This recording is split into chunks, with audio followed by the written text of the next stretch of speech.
hacen, pues? Entonces le decía, está demostrado, jóvenes, que nosotros deberíamos manifestarnos fisiológicamente cada 3 horas, pero no por los tremendos volúmenes que ingerimos, tremendas cantidades de comida.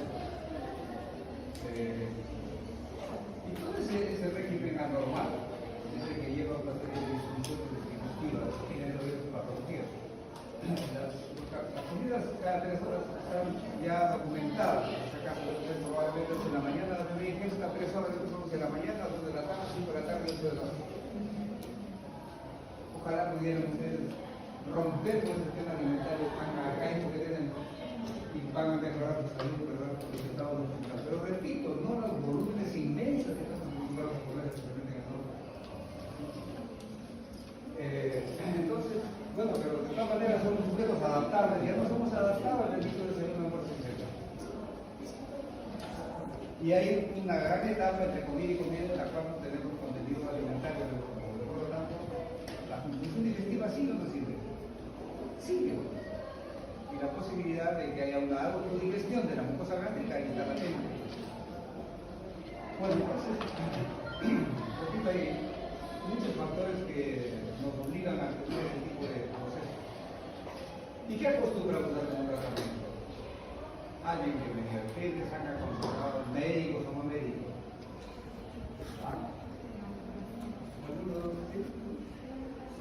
Omeprazol, los fármacos que vamos a tratar, claro.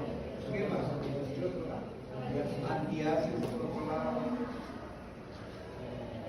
¿Alguna otra cosa? Hay una diversidad de fármacos, ¿no?, que nos vamos a analizar.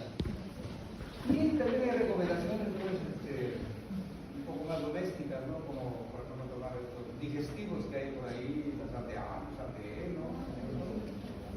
O también anisito, manzanillita. Creo que recibieron un estudio de investigación hace bastante tiempo, ¿no?, acá, donde se trató de verificar si es que realmente el anís tiene efecto antiespasmódico, o sea, que sea bueno por lo tanto para el cólico.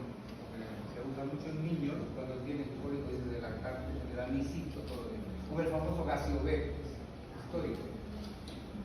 Ni el Gasio B ni el anisito sirve para nada para el espasmo intestinal. Entonces, estamos pues, invadidos por una serie de prácticas y usos que no tienen ningún fundamento científico. Entonces, vamos a tratar de revisar lo que hay respecto a las alternativas farmacológicas. Les decía que ese estudio se logró demostrar que no había ningún efecto antiespasmódico del anís en segmento de intestino de rata.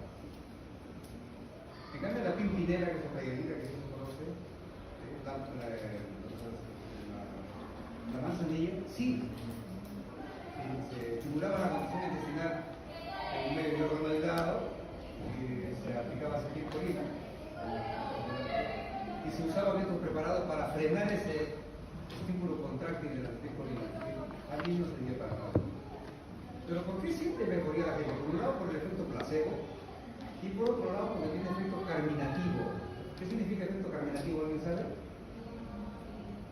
Que permite que las burbujas de gas, de aire del estómago se rompan y puedan eliminarse con facilidad vía arriba y abajo. Ese es el único beneficio de la vida. Así que vamos poniendo esas cosas en su sitio. Muy bien, entonces en la farmacología del aparato digestivo tenemos que referirnos básicamente a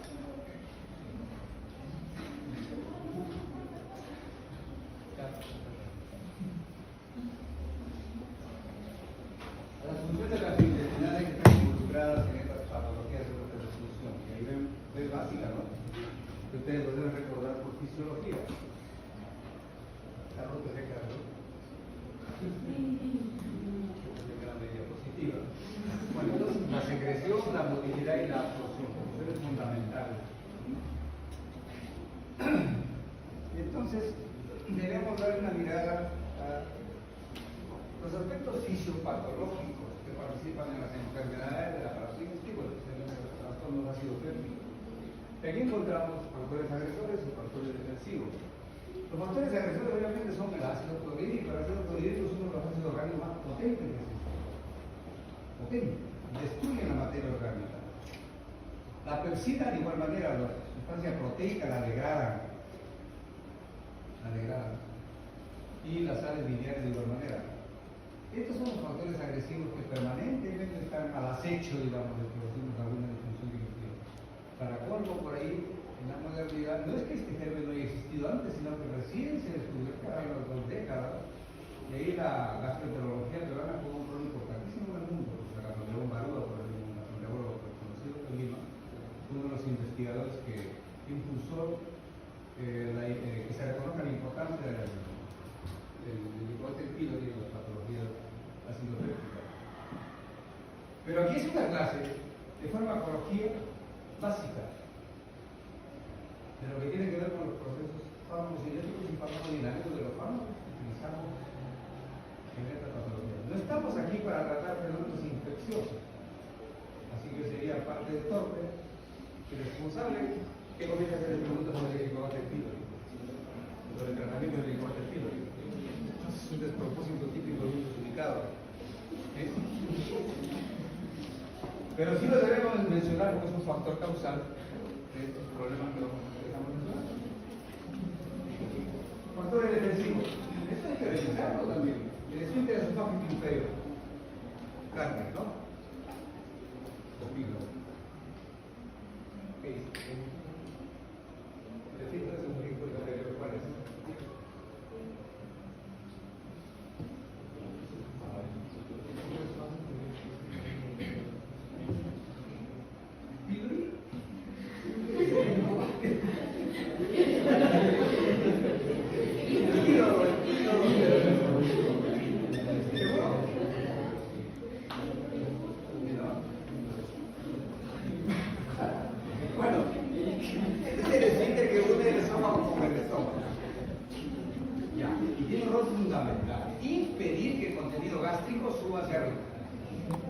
Porque si sube el contenido gástrico con estos componentes tan agresivos para la glucosa, como el ácido clorhídrico y la pepsina, destruye la glucosa esofágica. La glucosa esofágica no tiene protección natural contra estos elementos. Entonces, las personas que tienen eructos o reflujos están permanentemente sufriendo daño esofágico, y eso es causante de la esofagitis por reflujo y que puede derivar en el esófago de Barrett. Y el esófago de Barrett puede llevar el factor al cáncer esofágico. Eso está demostrado. Entonces, el ascenso del tubo digestivo hacia arriba es peligrosísimo. Y eso ocurre mucho, particularmente, como repiten los eructos.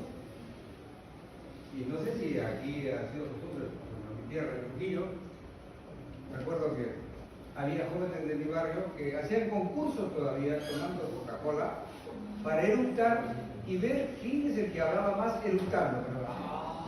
Y el que duraba más tiempo ganaba el concurso. Somos salvajes, pero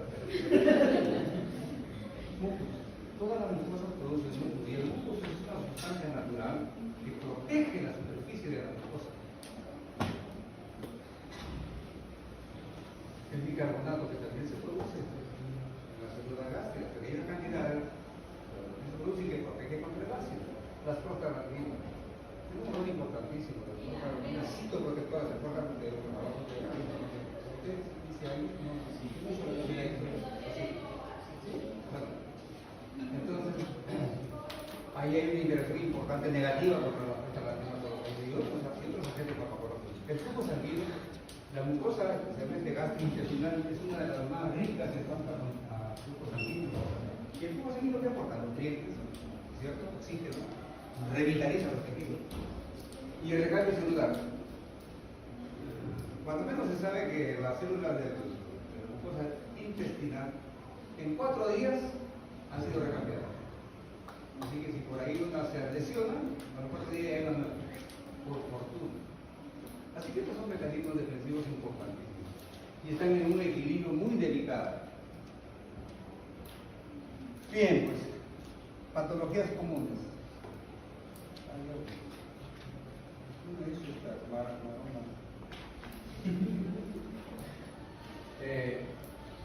Tenemos la enfermedad acetopéptica como primer patrón de las digestivas, la diarrea y el estreñimiento. ¿Por qué me he puesto aquí gastritis? ¿Por qué me he puesto dispepsia? ¿Por qué me he puesto úlcera gástrica? Porque en verdad todas tienen la misma fisiopatología, por lo tanto todas son enfermedades acidopépticas. Y además el diagnóstico que podemos hacer nosotros, el diagnóstico clínico por anamnesis y por examen físico, solamente nos debe llevar a decir con contundencia que el paciente tiene enfermedad acidopéptica. Decir que gastritis sería un atrevido. Decir que es úlcera duodenal sería un atrevido, porque esos son diagnósticos anatomopatológicos. O que requieren de exámenes especializados como las endoscopías. Antes, miren, a nosotros nos enseñaban que clínicamente uno podría hacer esa diferencia, y hay cierta razón en esto, pero no siempre. Se decía que cuando el paciente tiene dolor epigástrico relacionado a la comida, por ejemplo, que calma con la comida y empeora con el estómago vacío, es típico de la úlcera duodenal. Pues por ese será, decíamos, tienes úlcera duodenal. Y si más bien el dolor o la ardor o la tirosis es independiente de la comida, se decía que es una gastritis. Pero cuando se han hecho estudios endoscópicos y patológicos, tomando muestras, se ha encontrado que no hay una relación tan exacta como suponíamos. Entonces, nosotros podemos llegar a un diagnóstico clínico y no nos equivocaremos si hablamos de enfermedad acidopéptica, que tiene entonces variantes.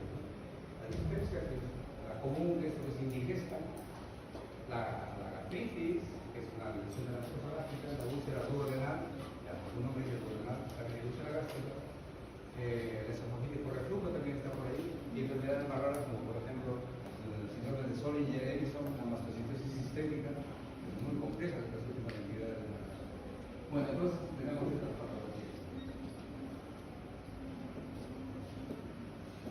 Esta laminita me interesa que lo analicen ustedes. Fíjense, en este lado he puesto los agentes secretores endógenos. ¿Qué es lo que hace que nuestro estómago, particularmente, produzca ácido clorhídrico? Tenemos estos agentes que estimulan, son los factores primigenios para que se produzca ácido clorhídrico y pepsina. Ojo, el ácido clorhídrico nunca se produce solo sin pepsina, siempre está acompañado. Entonces tenemos la acetilcolina, ahí está la bilis y la gastrina. Fíjense bien esto, porque esto va muy útil cuando hablamos de los medicamentos. Entonces, estos factores desencadenan todo el proceso que está en esta gráfica. Aquí en el espacio intracelular se da este proceso pequeño, donde se forma ácido carbónico por la unión de CO2 con el agua. Y el ácido carbónico se desnaturaliza en bicarbonato y en hidrogenio o protón. ¿Sí? El bicarbonato pasa hacia la sangre intercambiándose por cloro en un proceso de antiporte, y el protón, este protón va a ir a expulsarse por acción de la hidrogenio potasio ATPasa, que es la famosa bomba de protones. ¿Sí? Esta enzima es el último paso para que se produzca ácido clorhídrico. El ácido clorhídrico se produce dentro de la célula, dentro de la célula o para entrar o fuera. ¿Qué pasaría si se forma dentro de la célula?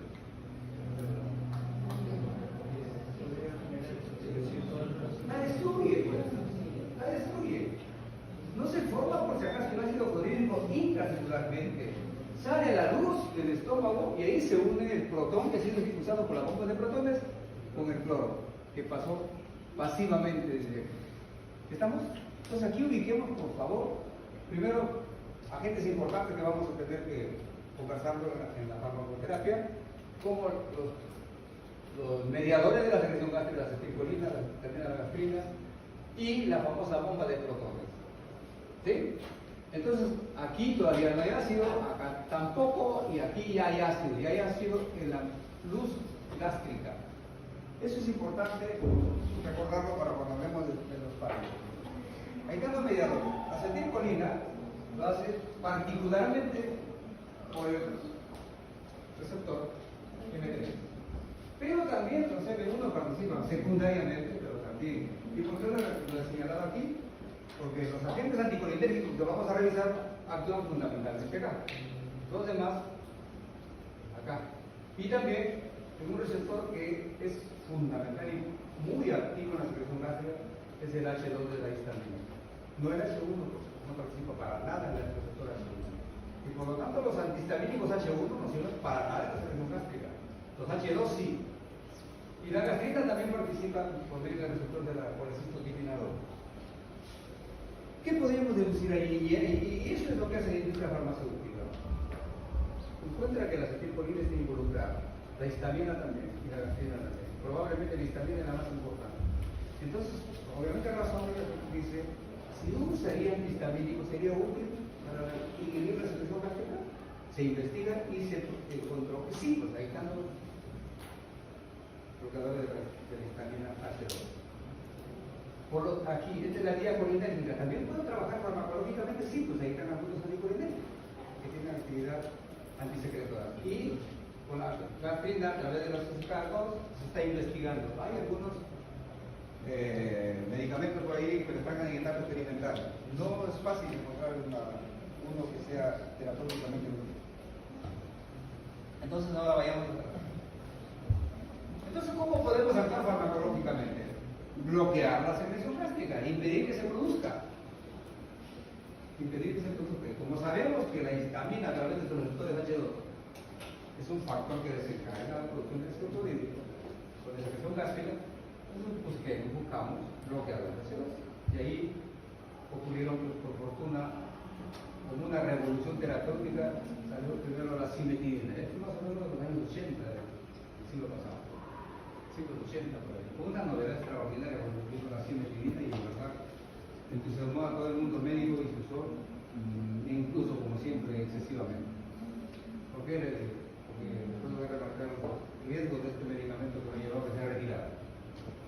Pero luego surgió la ranitidina, que es el prototipo ahora de los antihistamínicos H2. Y los otros que por ahí son variantes. Estas son sus características. Se absorbe muy bien por la vía oral y se interviene muy, digamos, mínimamente por alimentos y antiácidos. No se puede dar como antiácidos. En verdad, desde el punto de vista terapéutico no va a poder ningún efecto. No afecta a la motilidad. Esto es importante porque primero se usaron atropínicos, pero la atropina disminuye el vaciamiento gástrico, provocaba problemas a ese nivel. Esto no afecta a la motilidad.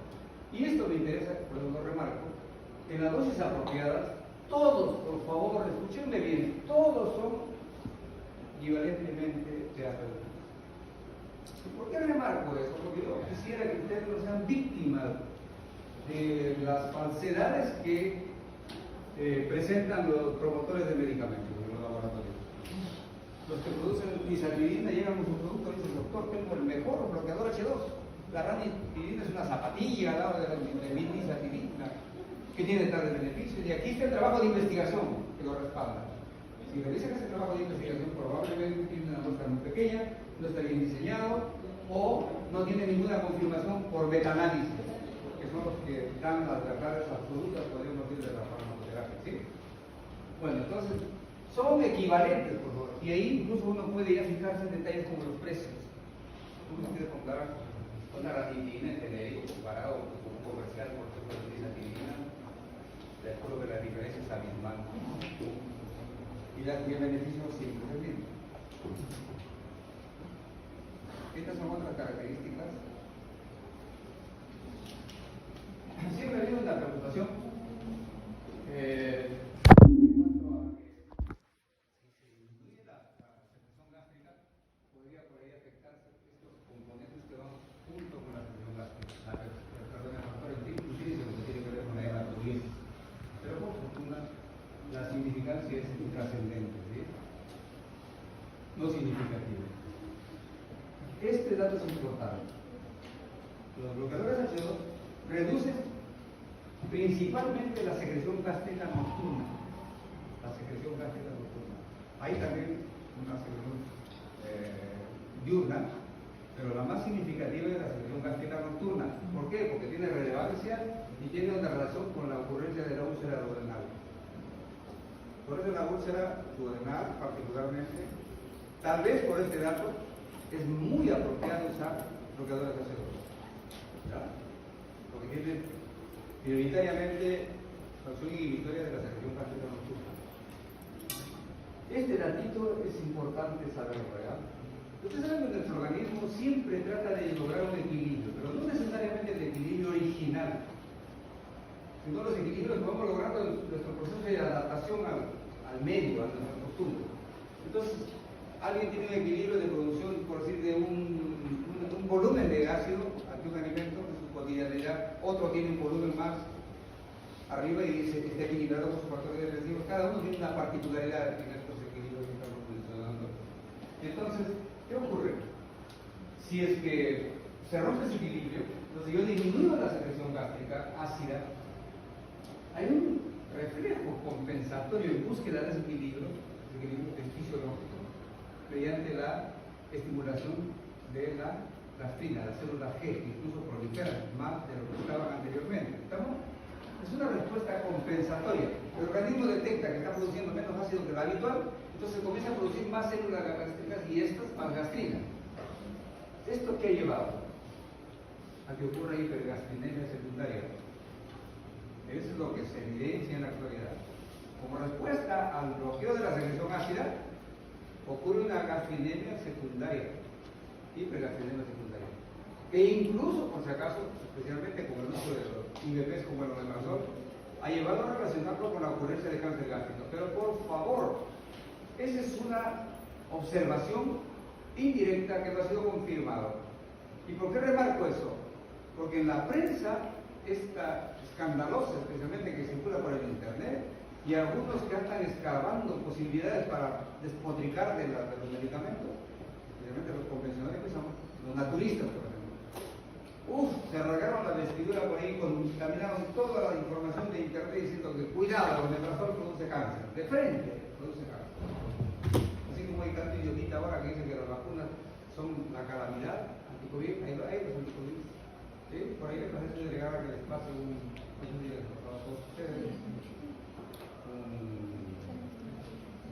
mensaje sobre lo que se sabe ahora y que obviamente es una falsedad, una falacia eso.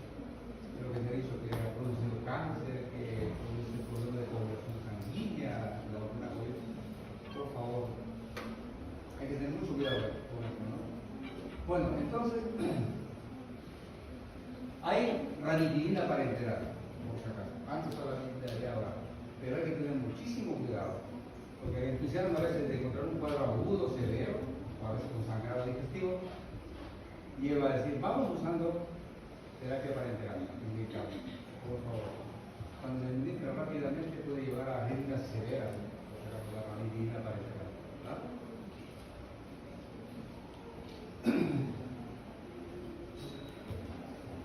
Colaterales, también por favor, jovencitos, métanse en la cabeza, por favor, y no tengan ninguna duda de que todos los medicamentos tienen colaterales, y no porque tienen colaterales son inválidos. Por favor, vamos a usar nomás, usémoslos adecuadamente, y obviamente no va a poner, a menos que de los cuales tengamos que repetirlo, porque estos escandalosos que hay por ahí, para cualquier dato que encuentren un efecto colateral, dicen, mire lo que produce esto, cuidado, peligroso, hay que condenarlo. Denunciar, y pues, los antivacunas están pidiendo que se denuncie a los que promovieron la vacuna. Al decano del colegio médico, amigo mío, que fue decano del colegio médico, doctor, que pudiera durar Palacio Celis, Miguel Palacio Celis, estudiante de Trujillo, decano del colegio médico de sus oportunidades, están pidiendo que lo metan a la casa por haber promocionado las vacunas anticovid. Bueno, colaterales entonces tienen todo lo que están señalados acá, y acá me interesa remarcar esto. ¿Qué son besoares?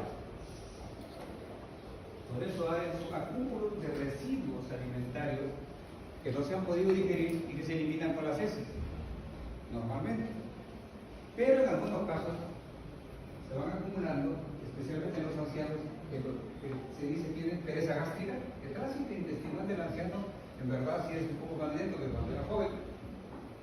se pueden formar masas intestinales que son muy difíciles de eliminar y a veces han llevado a situaciones quirúrgicas, los desacúmulos.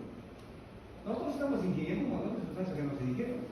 La celulosa, por ejemplo, de los vegetales, que nos ayudan incluso a formar la fibra, perdón, por medio de la fibra, a formar las deposiciones y no sufrir de estreñimiento, es porque esa celulosa no se digiere. Nosotros no digerimos todo. El hígado sí, ¿no es cierto? Nosotros no. Entonces, eso son los vegetales. Y hay mayor sobrevida bacteriana. Eso, por favor, es algo también que hay que analizarlo, ¿no? Hay que pensarlo. El ácido clorhídrico del estómago, pues, destruye toda la materia orgánica. ¿Y qué hará con las bacterias? Las destruye, salvo que algunas, como el BK, es ácido resistente. Pero a la mayor parte los mata. Entonces, nosotros, oigan, si ustedes hicieran un estudio microbiológico de lo que ingieren, se espantarían. Más aún los que paran comiendo por ahí en el restaurante, luego hago un chingado. Ay, mi madre, los que paran en la carrería comiendo cevichito. Será la mitad pues, ceviche y la mitad chericha coliforme. Gérmenes de la deposición están ahí. Por fortuna que producimos ácido gástrico, entonces llega esa maldita bacteria y el ácido lo destruye. Entonces, imagínense por lógica común, si uso un antiácido, estoy favoreciendo con la sobrevida bacteriana. Claro que sí. Ese es un riesgo potencial de estos fármacos. No, por eso, venga, yo, doctor Marcelo, está diciendo que los antiácidos, los preparados de este tipo, producen mayor posibilidad de infecciones y por lo tanto hay que condenarlos. También hay que condenarlos a tontería. Por favor, ubiquémonos.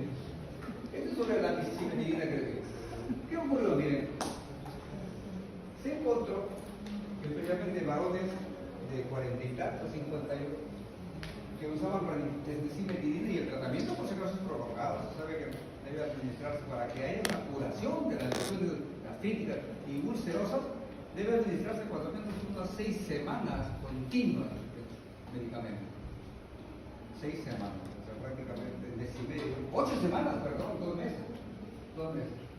No como uno que lo usa solamente hasta que le cambie la molestia y después otra vez regresa a su problema. Bueno, entonces, y algunos necesitan más tiempo, porque le van a ver incluso después que hay incluso una especie de tolerancia, que hace que otra vez se reactive el proceso. Entonces, ¿qué ocurrió? Con la cimetidina, como se usaba más de tiempo conveniente, se encontró que los varones comenzaron a tener crecimiento mamario, los petoncitos. Para colmo, con el tiempo comenzaron a producir lechecita. Imagínense un varón, un machote de estos que hay por ahí, tipo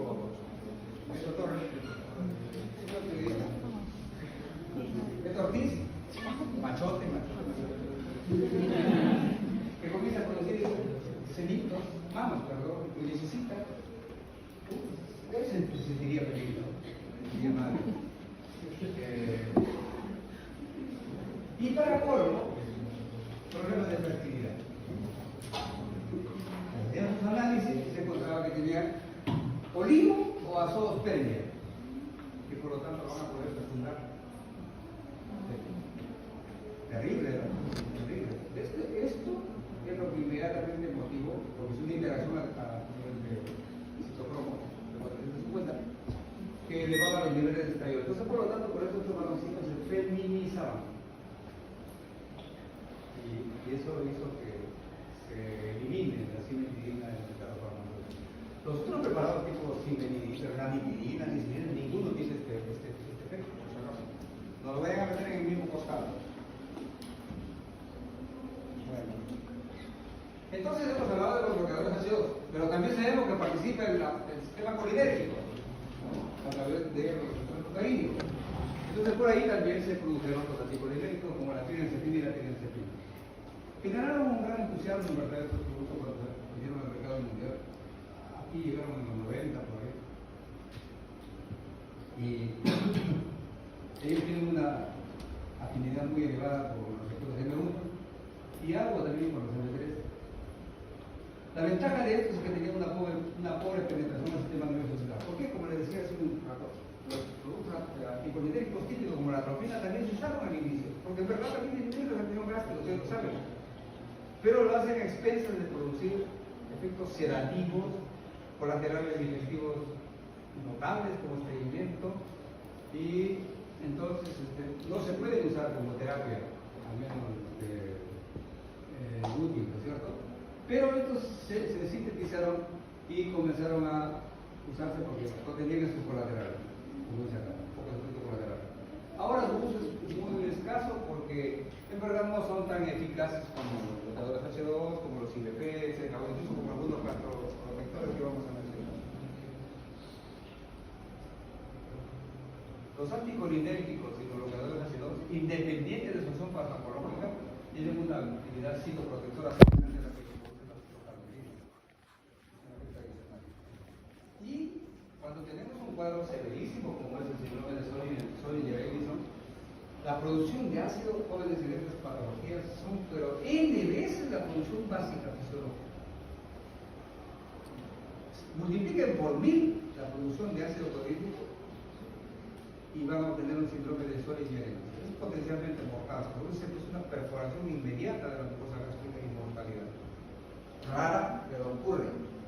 Y ahí hay que usar incluso combinaciones de fármacos. Por eso se pueden, como dicen, por efectos aditivos se combinan con, por ejemplo, IBPs, con el de bomba de protones, fundamentalmente, incluso con anticolinérgicos. Son patologías raras, pero que siguen el uso de aplicación combinada. Ahora tenemos los IBPs. ¿Ya? Bloqueamos los muscarínicos, los IBPs, M1, pero también podemos bloquear las bombas de protones, que es el punto final común de producción de ácido clorhídrico.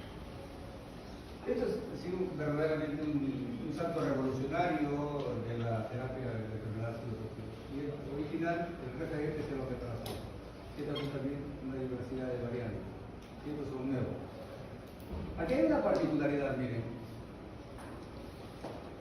Estos fármacos son degradados por el pH ácido. Si se administra omeprazol o cualquiera de los demás al estómago, se ingiere inmediatamente el ácido clorhídrico lo destruye. Pero ¿qué hay sobre la industria farmacéutica? Aquí sí es útil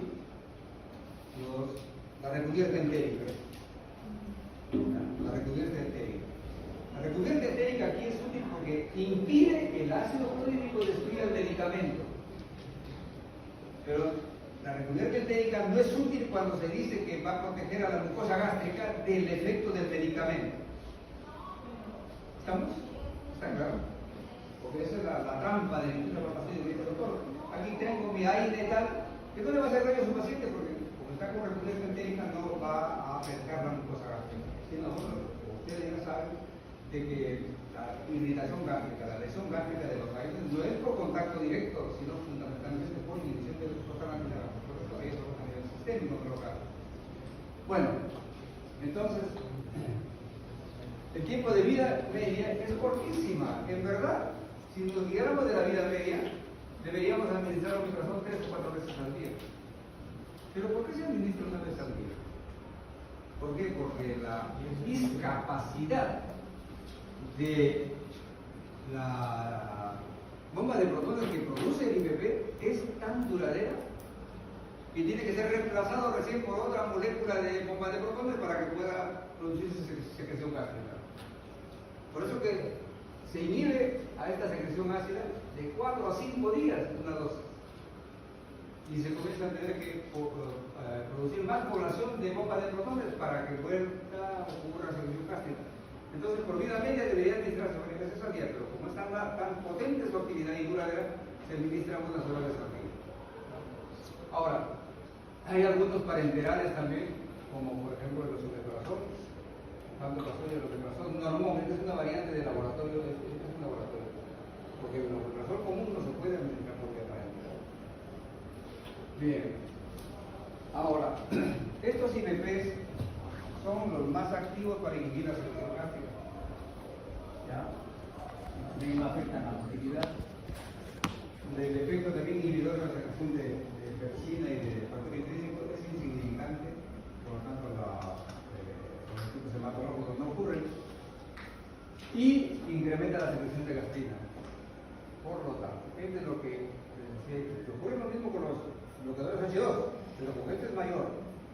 Entonces, se ha encontrado, al menos a nivel experimental, en animales de experimentación, hiperplasia oxítica y formación de tumores carcinógenos. Esto es lo que ha llevado a que de inmediato se diga que el omeprazol produce cáncer. Los estudios que se han hecho de verificación no encuentran esa relación. Pero sí hay, probablemente hay que tenerlo en cuenta, por si acaso, porque a lo mejor hay estudios que se puedan hacer después de maduración, con mayor población de estudio, y a lo mejor se encuentra que sí, y ahí les dejo que decimos a lo mejor hay que retirar. Ahora, esto también es importantísimo. Los alimentos disminuyen su biodisponibilidad. Aquí sí, si se administra con alimentos, se va a afectar la absorción particularmente del omeprazol y vamos a fracasar con el tratamiento. Pero, entonces, ¿qué significa? Que se debe administrar cuando menos una hora antes del desayuno, de la primera comida. Recuerden, ranitidina entonces idealmente hay que usarlo la noche. Y los IVPs, particularmente el omeprazol, deben utilizarse en ayunas y de preferencia una hora antes. Aquí está la razón. No se olviden de eso, por favor. Ahora, ¿qué tan eficaces son los IVPs para curar una enfermedad sinusoidal? En realidad son igual de eficaces que los bloqueadores de receptores. Pero este es el detalle. El dolor, que es notable en algunos pacientes con el IVP, sí mejora mucho más rápido y más intensamente que con los bloqueadores de receptores. Esa es su ventaja. En el esofaguítico reflujo también, por favor, si van a usar fármacos ahí, tienen que usar necesariamente IVP. Los bloqueadores de receptores no han dado resultados muy alentados, los anticolinérgicos tampoco. Los IVP son de cajón, como decimos ahí. El esofaguítico reflujo. Este es un valor, ¿cómo le llamo esto? Valor agregado de los IVPs, que tiene actividad antimicrobiana. No son antibióticos, pero también tienen actividad antimicrobiana, especialmente contra el glicosato del pilo. Por eso es que los IVPs, particularmente el omeprazol, están dentro del esquema de manejo del glicosato del pilo. Y cuando por ahí les digan, así se trata el glicosato del pilo, fíjense si se está ahí el omeprazol por los IVPs. Claro. Colaterales también tienen, como lo que estamos mencionando ahí, y interactúan con el P450 y por lo tanto con otros medicamentos, como en este caso particularmente la benzoilina, que son anticonvulsivos. Pero el pantoprazol es la excepción, la única excepción que no tiene ningún inconveniente con el metabolismo por vía de libertad. Y también esto, igualito que lo que les decía con los bloqueadores. No se me dejen engañar que el lansoprazol, que el esomeprazol son mejores, que dan mejores resultados, que son más eficaces. Absolutamente falso. Y por si acaso, por ahí han surgido los medicamentos, ¿cómo se llaman estos? Todos los medicamentos convencionales que usamos son mezclas racémicas. Mezclas racémicas. Ustedes han hecho química, ¿cierto? Y les han hecho conocer el dato de que es una mezcla racémica. ¿Sí? No, se ha olvidado esto. La estereoisomería. ¿Qué dice la estereoisomería? Que las moléculas generalmente están constituidas por dos componentes que tienen la opción de imagen especular, como las dos manos. Están reflejadas. Son medicamentos así, pero tienen dos partes. Dextrolero, ya te acordaste. ¿Sí?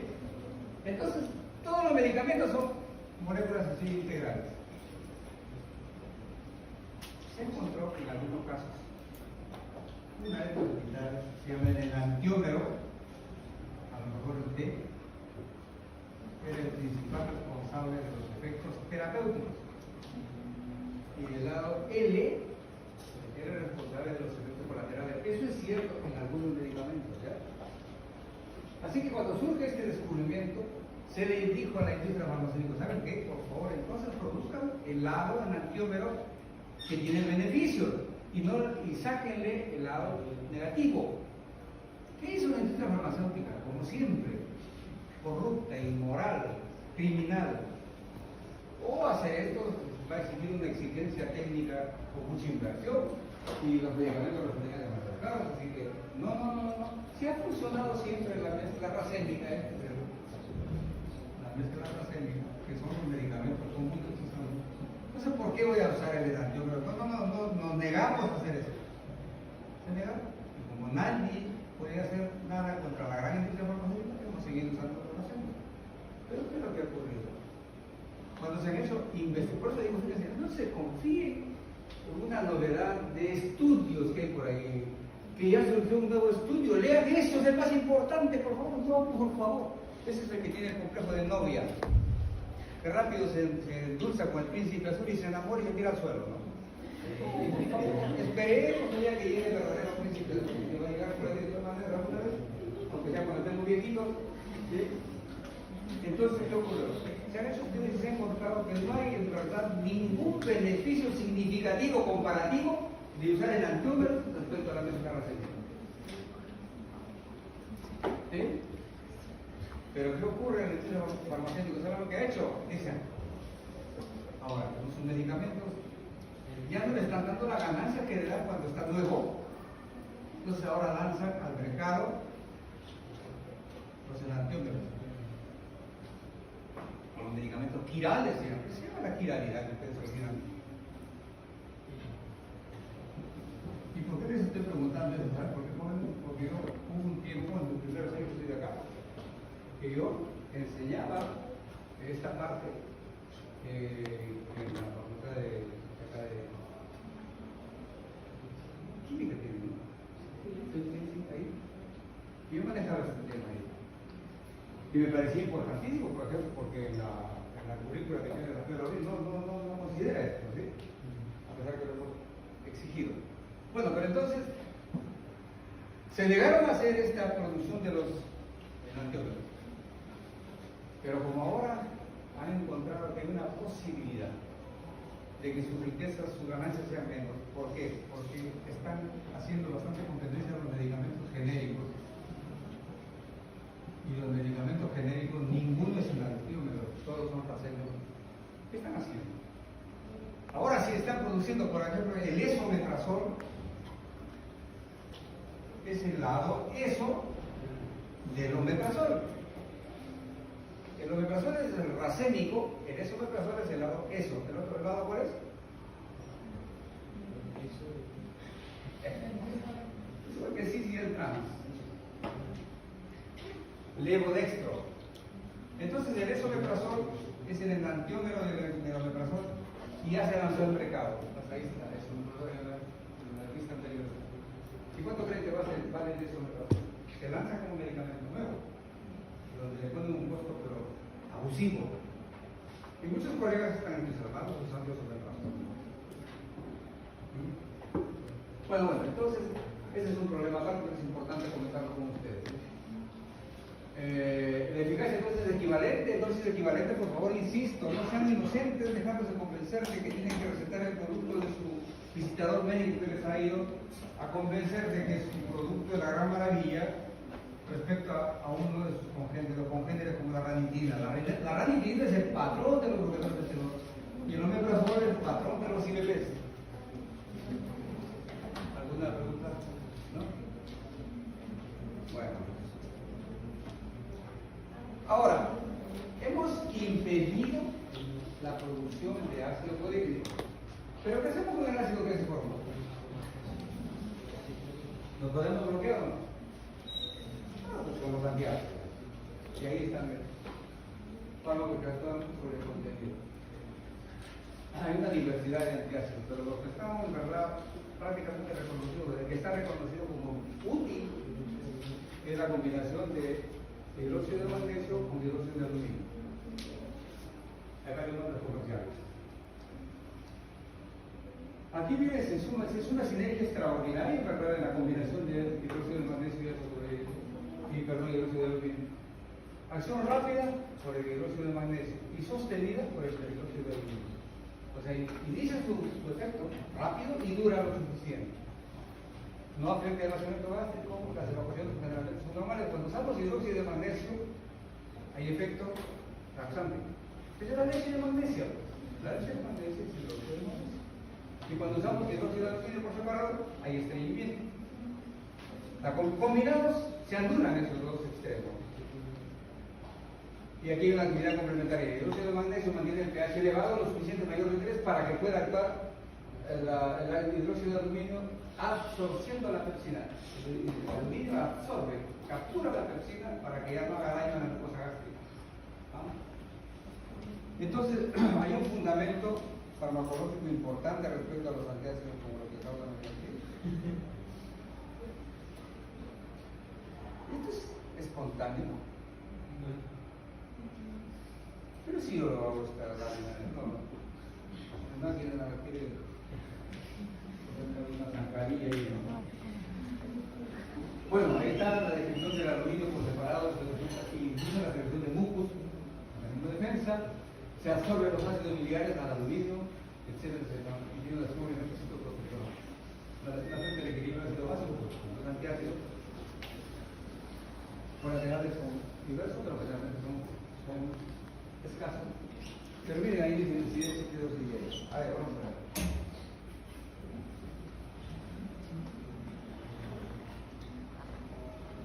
Fijemos aquí un día de la vida común.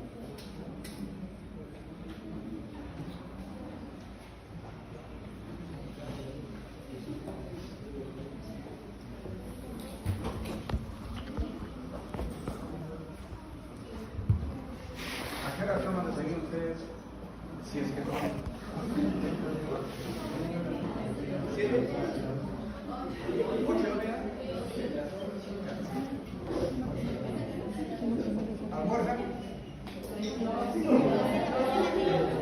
¿A la 1? 2 de la tarde. Más o menos, 2 de la tarde.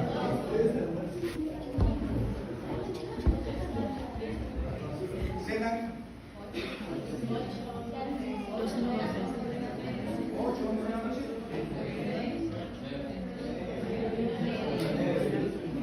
Aquí digamos 2 AM.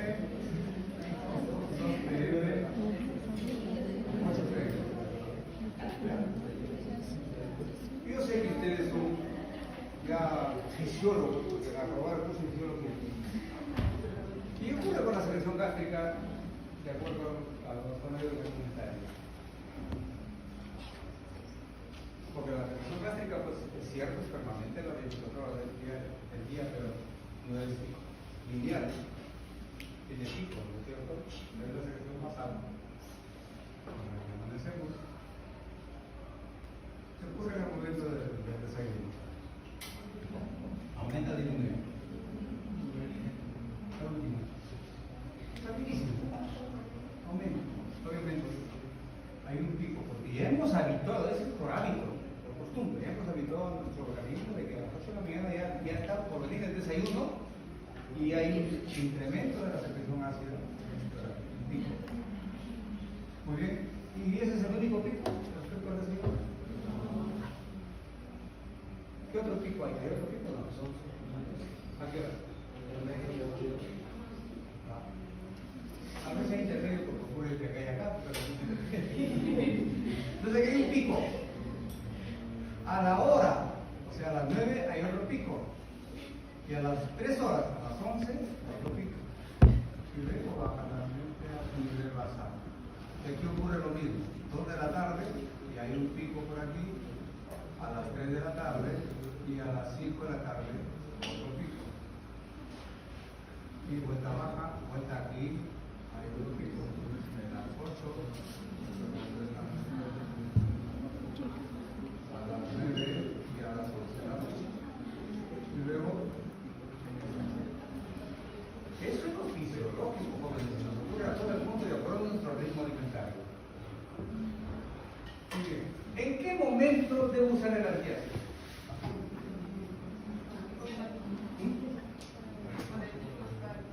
Cuando el pico está alto, pero ahí hay, ¿ves cuántos picos hay ahí?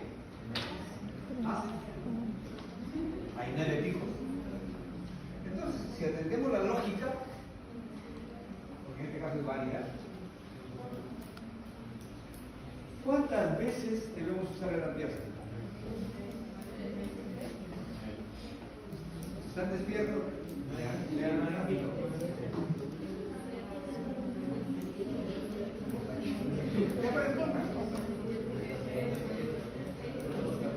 Aquí me olvidaba que en la medianoche más o menos hay otro pico.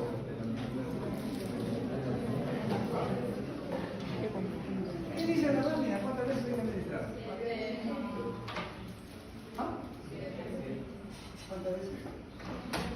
7 veces. Sí, pues 7 veces llega realmente joven. Porque es cuando menos lógico y realmente acertado que debemos usar el antiácido cuando está en su clima la producción de este ácido. Y esos son precisamente en estos horarios, estos picos de acá y acá. Pero falta una dosis, ¿cuál es? Pero ustedes, como son inteligentísimos, no, pero aquí hay otro pico. ¿Qué pasa con los picos?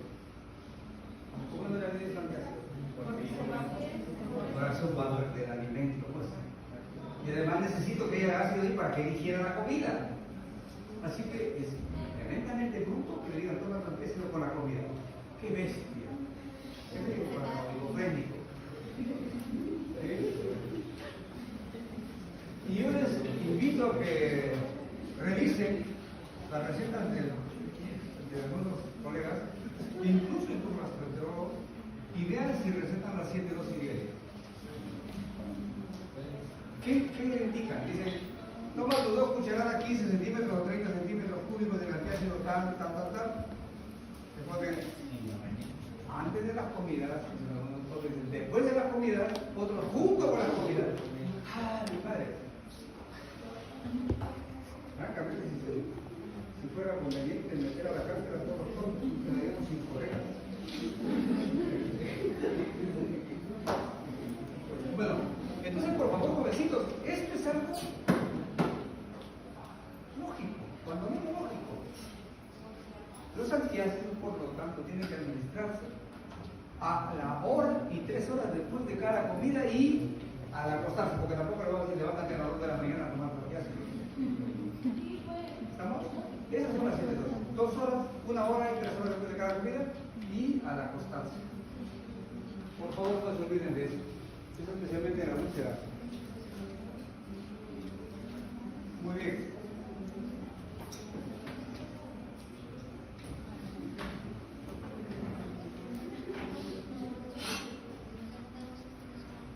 Colaterales, ahí está. No hay mucho en verdad. Dame un segundo.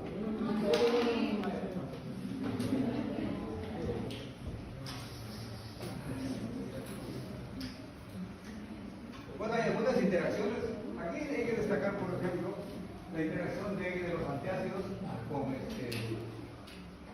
antibióticos como por ejemplo las tetracyclinas. También se fueron deseables, no se recomienda para la población. Eso sí, ¿saben por qué vienen por ciclos? Las tetracyclinas que se usan poco en la actualidad son antibióticos que se han utilizado muchísimo para infecciones comunes y tienen acción irritativa gástrica. Muchos pacientes no toleran la tetracyclina, como también ocurre, por ejemplo, con los preparados tipo eritromicina o acitromicina. Producen una irritación gástrica intensa de eso. Entonces, especialmente con las tetracyclinas, ¿qué es lo que ha ocurrido? El médico que no conoce bien o no recuerda, ya se olvidó de las bases farmacológicas de la terapéutica que dice Guzmán, dice, toma tu tetracyclina y para que no te irrite el estómago, tómalo como un antiácido. Esto es común, que van a decir a ustedes. Para que no te irrite el estómago, este medicamento, tómalo como un antiácido. ¿Qué pasa? El antiácido, con la tetracyclina, forma quelato y no se absorbe la tetracyclina, falla el tratamiento antimicrobiano. Remarco eso para insistir en ustedes, jovencitos, cuando van a usar un medicamento, por favor, úsenlo porque lo conocen y saben todos sus detalles, para que no vayan a cometer este tipo de errores. ¿Sí? Ahora, ya hemos inhibido la presión gástrica, ¿cierto? Hemos bloqueado la bomba de protones, hemos bloqueado bloqueado al ácido que ya se produjo, perdón. Pero también podemos proteger a mucosas gástricas, ¿no? Sí, pues hay medicamentos que son los gastroprotectores. Ahí está su descripción. Y se utilizan fundamentalmente en el daño inducido por medicamentos como los AINES. Y como ayudantes en el tratamiento de la úlcera, obviamente, gastroduodenal. Ahí tenemos las sales de bismuto. Ahí está su mecanismo de acción. ¿Qué hacen estos medicamentos? Como se ingieren en líquido, fíjense, van y tienen una capacidad de adherencia notable con la lesión gástrica. La zona irritada del estómago o la úlcera es una zona donde está generalmente sangrante, y ahí se introduce este gel y se adhiere. Y por lo tanto, el ácido gástrico que sigue produciéndose, obviamente se protege con esa costrita de bismuto que se forma, que ya no sigue lesionándose de herida y cicatriz. Ese es el mecanismo de acción. Las sales de bismuto tienen una acción también anti-helicobacter pylori, por eso muchos sistemas de tratamiento con helicobacter pylori también está la sal de bismuto ahí. Esto, por favor, reacciones adversas. ¿Qué pasaría si ustedes tienen un paciente que les consulta por acidez, irritación gástrica y dicen, es una enfermedad acidopégica? Le dan un tratamiento, por ejemplo, sal de bismuto, hay varios, que el paciente empieza un poco a decir, siempre le preguntan, ¿cómo es la posición? ¿Para qué nosotros tenemos una posición un poquito oscura? ¿Qué significa eso? Que posiblemente está sangrando. Porque el sangrado demora puede pasar por todo y se metaboliza y sale oscuro la depresión. Generalmente una depresión un poquito oscura indica que un sangrado mínimo, que no es muy significativo. Y si le dan sales de bismuto, las veces se ponen negras. Si usted le dice a un paciente que es ahora ese sangradito, se está indicando que su estómago está sangrando, perdón, indica que está sangrando. Y si llega con la cruz más negra, corre, no, tengo una hemorragia, ¿no? Vía evacuativa. No, es simplemente que se quiere advertirle a la gente que va a notar estos ejercicios de luz, pues a veces salen bastante oscuras y brillantes, como si fuera lo que se llama melena. Las melenas es la que son negras. Otro protector gástrico es el sucralfato.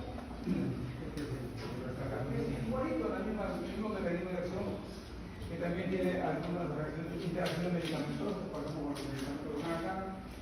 Y hay que tener cuidado con la administración de sucralfato como complemento de otros tratamientos, porque tiene que administrar cuando menos con un periodo de distancia entre los medicamentos de 2 horas para que no haya interacción, digamos, negativa ahí.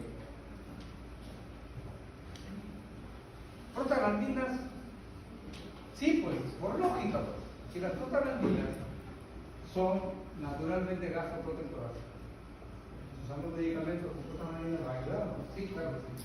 Mayormente cuando hay daño gástrico por aire, ¿sí? Pero, tiene sus demores. Ahí está el famoso misoprostol. Algunos de ustedes supongo que ya lo conocen, no por uso directo, sino por la conversación. Este es el famoso Cytotec, que se usa ahora deportivamente, pues, porque es abortivo.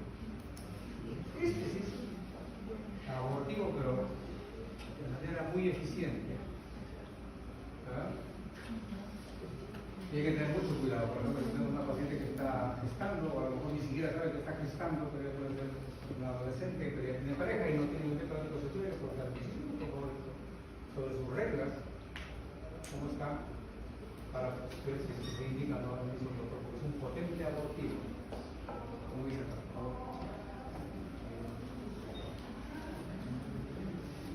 Luego tenemos los procinéticos. Yo no he ido a borrar esto, pero no he hecho porque están escritos. ¿Saben por qué? Estas son las descripciones farmacológicas de sus particularidades. Pero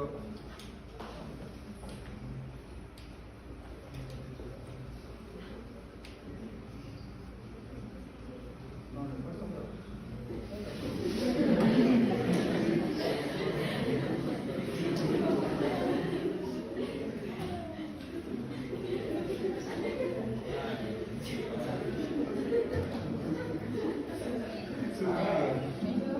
creo que he leído la presentación.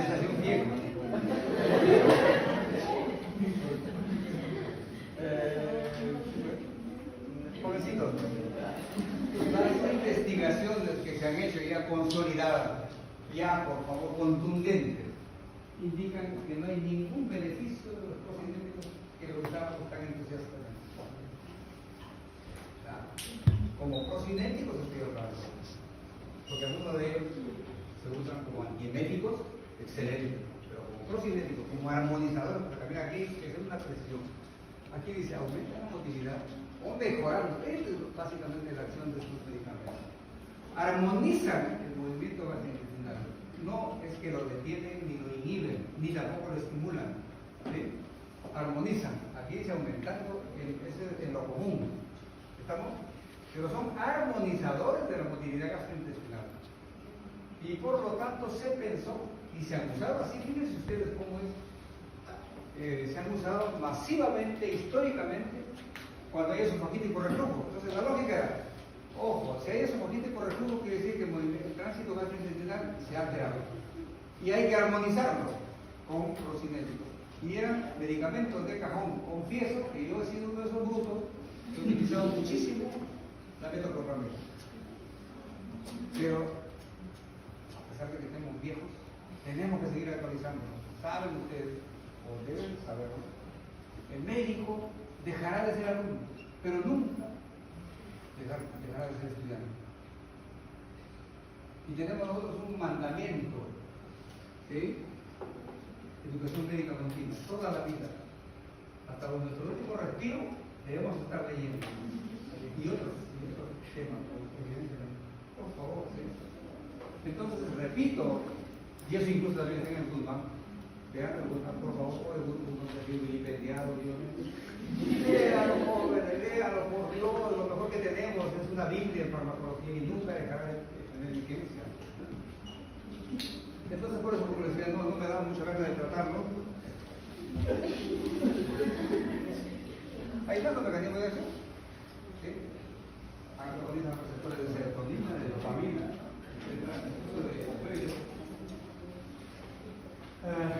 sustituciones farmacológicas.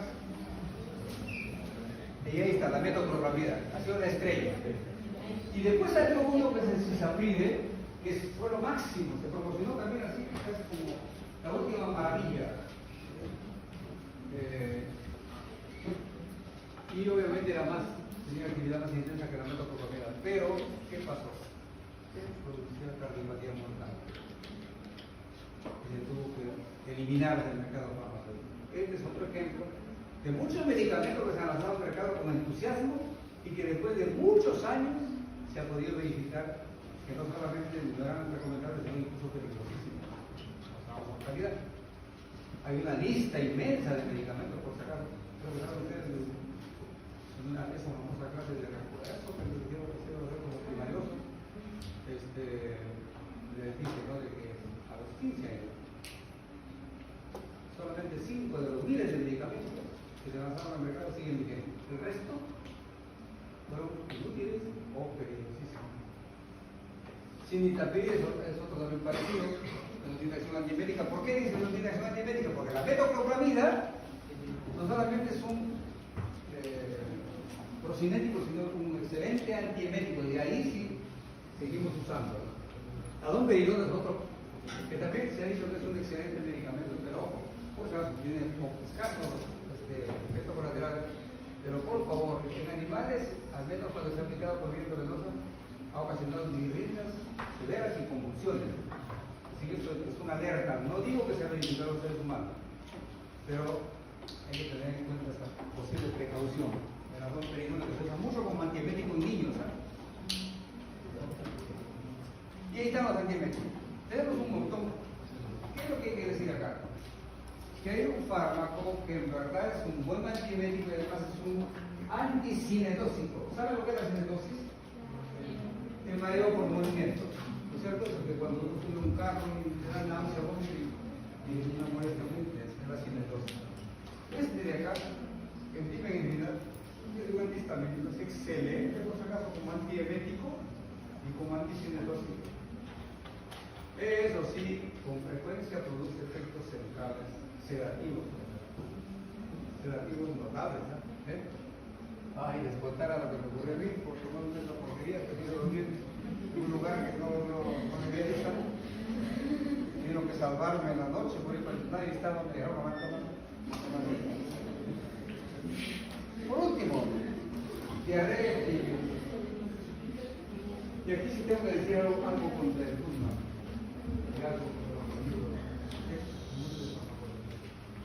Que aplican el concepto de antidiarreicos, algunos fármacos como la difenoxilato y la loperamida, que son antidiarreicos. A ver, bueno, ¿qué es la diarrea? ¿Es una enfermedad?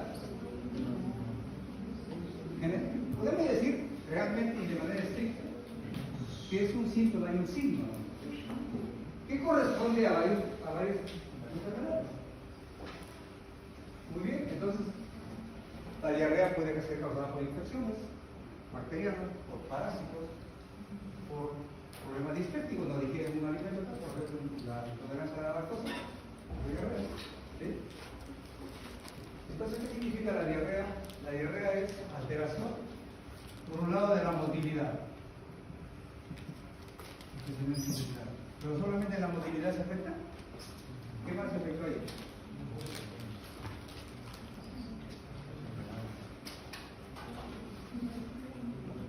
¿Se altera o no la secreción? Gastrointestinal, ¿se altera o no la secreción? Claro, pues por esta botando cantidad de fluidos, ¿no? Secreción. ¿Y se altera o no la absorción? Claro. Así que las tres funciones esas que he puesto en la primera lámina están alteradas en la diarrea. Entonces, si yo quiero hablar con propiedad de un antidiarreico, tendría que ser un fármaco que afecta estos tres criterios de funcionalidad gastrointestinal. Y la loperamida, el difenoxilato, ¿qué hace? La motilidad no la modifica, la detiene. Pero a través de la secreción y de la absorción. Así que vale el concepto de antidiarreico. No, pues, por favor. Creo que porque se murió Guzmán, los que siguen editando el libro ya no tienen su brillantez mental, de él, ¿no? Y ponen ahí difenoxilato y la loperamida como antidiarreicos. No son antidiarreicos, son inhibidores de la motilidad gastrointestinal. Nada más, por favor. ¿Y cuál es el problema? Que precisamente por esa actividad, en algunos casos, llegan a paralizar el intestino y producir lo que se llama ilio. Pobrecito el escudo, yo tengo una experiencia grandiosa, ¿no? Por eso, por favor, no quieran que yo me haga autobombo simplemente en el sueldo. Mis primeros 5 años de médico, te juro, lo pasé en un sitio brillante pediátrico de Chimbote, recién salido de la facultad de Trujillo. Tuve la suerte inmensa de trabajar en un lugar donde había un esquema de trabajo diferentísimo y hacemos internamiento conjunto madre-niño. Yo trabajaba como pediatra en los primeros 5 años. Internamiento conjunto madre-niño. Los niños que se internaban tenían que internarse con su madre, si no, no se procedía al internamiento. Que se vayan al hospital del ministerio, la famosa caleta de Chimbote, no sé si la conocen. Bueno, generalmente eran niños muy pobres, ¿sabes? Y la mayor parte de niños pobres sufren de qué? Y problemas respiratorios. Entonces, teníamos una información pero actualizadísima para ese tiempo sobre el manejo de los problemas diarreicos y un estudio de investigación. Con la Universidad Cayetano Heredia le dimos un convenio y el doctor Eduardo Salazar Lindo, una autoridad mundial peruano de la OPS, la Organización Panamericana de la Salud, nos visitaba permanentemente y le cargamos ahí algunas opiniones, informaciones y estudios de investigación. Una pediatra Jennifer Amerín, inglesa, también nos acompañó, una pediatra notable que vive ahí en el bosque de todo el mundo. Pobrecito se ha muerto. Poeta, Marco Cueva de Medina, de Paraguay. Les juro, había un equipo realmente diferentísimo de médicos que hacían fundamentalmente investigación de salud y educación de salud. Y ahí trabajábamos muchísimo, ¿saben qué? La rehidratación oral. Y los procesos diarreicos, entonces, era nuestro tema. Ahí incluso hicimos trabajos experimentales de usar ácido acetilsalicílico como inhibidor de la secreción gastrointestinal, que en verdad sí lo tiene, sino que no ha habido una continuidad en esos estudios quedado en la interrogante. ¿Se podrá usar terapéuticamente la aspirina? Secretores, como lo que ocurre con Rodalito, por ejemplo, o con el botón de. Entonces, de acuerdo, tuvimos esta experiencia gratísima y ahí escudriñamos pues, todo lo que había con los famosos antidiarreicos. ¿Saben que ese tiempo bastante la loperamida y el famoso lomotil, por ejemplo? Para todo el mundo, la diarrea lomotil para todo el mundo. Y encontramos y manejamos, en verdad, por eso les digo, cantidad de casos de niños intoxicados por loperamida con hilio paralítico. Por fortuna no mortal. Por eso le digo, eso es real, constatado, experiencia personal. Que no estoy diciendo que hay que asumirla como un principio bíblico, porque hay muchos colegas que dicen, en mi experiencia, yo encontré, por favor, primero que valide su experiencia, pues. La experiencia colectiva de la que va, no la experiencia individual. Decirle a mí como médico tal, con tal nombre y tal edad. La experiencia colectiva, si yo tengo los mismos resultados de experiencia, ellos tienen la misma, esa experiencia colectiva que apunte en una misma dirección es la que debe ser tomada en cuenta, no mi experiencia personal individual. Esa será jactancia, pero no es verdad científica. Muy bien, entonces la diarrea debe ser sometida a un tratamiento causal. Nosotros tratemos la causa. Si es una diarrea bacteriana, ¿qué hago yo dando antidiarreicos? Tengo que matar a la bacteria que está ahí. Tengo que matar al Vibrio cólera que está ahí. A la Escherichia coli que está ahí. ¿Qué hago dando antidiarreicos? Y soporte alimentario y hidratación. La rehidratación oral es una maravilla, joven. ¿No saben ustedes lo difícil que era? El capítulo de manejo de hidratación, cuando estudiaba yo, saber primero qué estado nutricional tenía el paciente pediátrico, su estado de deshidratación, si era trófico, si era de primer grado, si era aromático, si era calórico proteico, qué grado de deshidratación, leve, moderado, severo, qué tipo de diarrea tenía, diarrea hipernatrémica, isonatrémica, hipernatrémica, y de acuerdo a eso, a ese diagnóstico sofisticado, ¿cuánto le voy a dar de agua? Por bien lo está deshidratado nuevamente. Calcular el volumen de agua de acuerdo al estado nutricional, de acuerdo a su estado de deshidratación y al grado de deshidratación. ¿Cuánto le debo dar de miliequivalente de sodio por litro? ¿Cuánto de miliequivalente de potasio por litro? Te juro que era pues el episodio, digamos, el componente del estudio más difícil que dificilísimo de aprobar.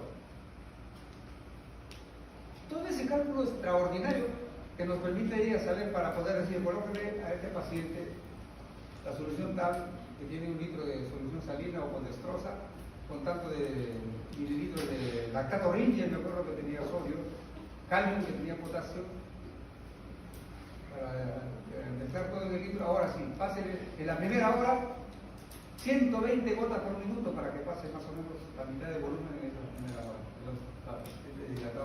Luego, en las siguientes 6 horas, y luego las siguientes 17 horas por las 24 horas. Recuerdo que era más difícil y complicadísimo. Y aún así, con todo ese análisis técnico, cálculo dificilísimo, ¿en cuántos días tiene que se hidratar el paciente de Panamá? Mínimo 3 días. El niño estaba crucificado en la camilla con su venocrisis, a veces doble venocrisis. 3 o 4 días. Era un martirio por esa materia. ¿Qué ocurrió cuando vino la rehidratación oral? El suero oral. En ese tiempo nosotros trabajamos en suero casero.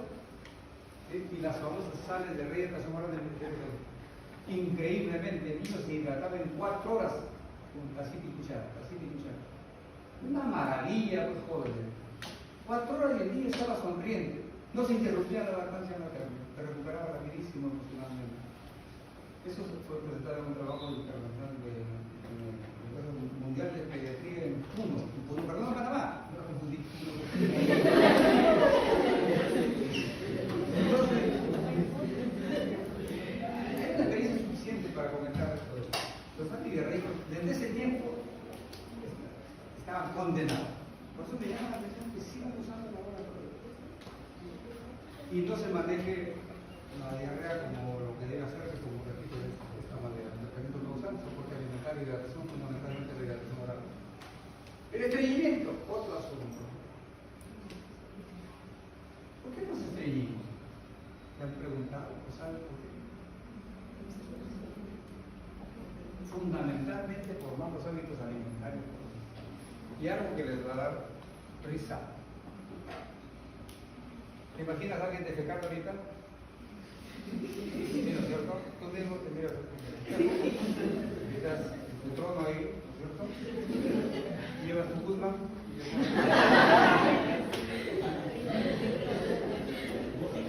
Esa es una posición fisiológica el defecar en water. Eso es lo más antifisiológico que existe. Es un invento por la comodidad del individuo. Ahí el recto no es recto, ahí está curvado. Y por lo tanto tiene que hacer un mayor esfuerzo voluntario para pujan, ahí es donde se puja para defecar. Y entonces están todos chaposos, con mucha dificultad, ¿no?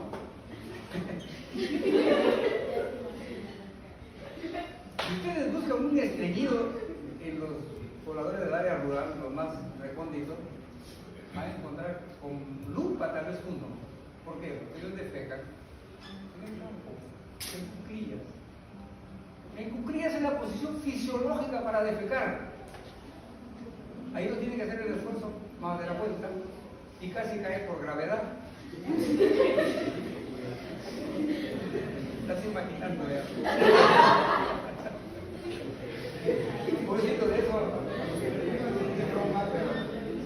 favor.